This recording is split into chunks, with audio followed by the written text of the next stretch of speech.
ಸಾವಿರಾರು ರೂಪಾಯಿ ಕೊಟ್ಟು ಈ ರಸಗೊಬ್ಬರ ತರ್ತೀವಿ. ಆದ್ರೆ ಮಣ್ಣು ಮಾತ್ರ ದಿನದಿಂದ ದಿನಕ್ಕೆ ಕಲ್ಲಿನಂಗೆ ಗಟ್ಟಿ ಆಗ್ತಿದೆ. ಯಾಕ್ ಗೊತ್ತಾ? ಮಣ್ಣಲ್ಲಿರೋ ಜೀವಾಣುಗಳನ್ನ ನಾವೇ ಕೊಲ್ತಾ ಇದ್ದೀವಿ. ಆದ್ರೆ ಇದಕ್ ಪರಿಹಾರ ನಮ್ ಹಟ್ಟಿಯಲ್ಲೇ ಇದೆ. ಅದೇ ಜೀವಾಮೃತ. ಜೀವಾಮೃತ ಮಾಡೋದು ತುಂಬಾ ಸುಲಭ. 200 ಲೀಟರ್ ನೀರ್ ತೆಗೆದುಕೊಳ್ಳಿ, 10 ಕಿಲೋಗ್ರಾಂ ನಾಟಿ ಹಸುವಿನ ಸಗಣಿ, 10 ಲೀಟರ್ ಹಸುವಿನ ಗಂಜಲ, 2 ಕಿಲೋಗ್ರಾಂ ಬೆಲ್ಲ, 2 ಕಿಲೋಗ್ರಾಂ ಕಡಲೆ ಹಿಟ್ಟು. ಇವನ್ನೆಲ್ಲ ಚೆನ್ನಾಗಿ ಮಿಕ್ಸ್ ಮಾಡಿ ನೆರಳಲ್ಲಿ ಇಡಿ. ದಿನಕ್ಕೆ 2 ಸಲ ಕ್ಲಾಕ್ ವೈಸ್ ಆಗಿ ತಿರುಗಿಸ್ಬೇಕು.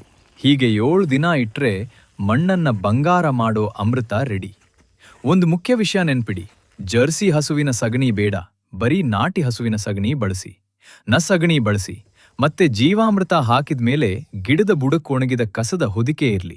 ಆಗ್ಲೇ ಎರೆಹುಳುಗಳು ಹೆಚ್ಚಾಗಿ ಮಣ್ಣನ್ನ ಹದ ಮಾಡುತ್ತವೆ. ಖರ್ಚು ಬಹಳ ಕಡಿಮೆ, ಇಳುವರಿ ಜಾಸ್ತಿ. ನಾನ್ ಮಾಡಿದ್ದೀನಿ, ಫಲಿತಾಂಶ ನೋಡ್ದಿನಿ. ನೀವ್ ಕೂಡ ಟ್ರೈ ಮಾಡಿ.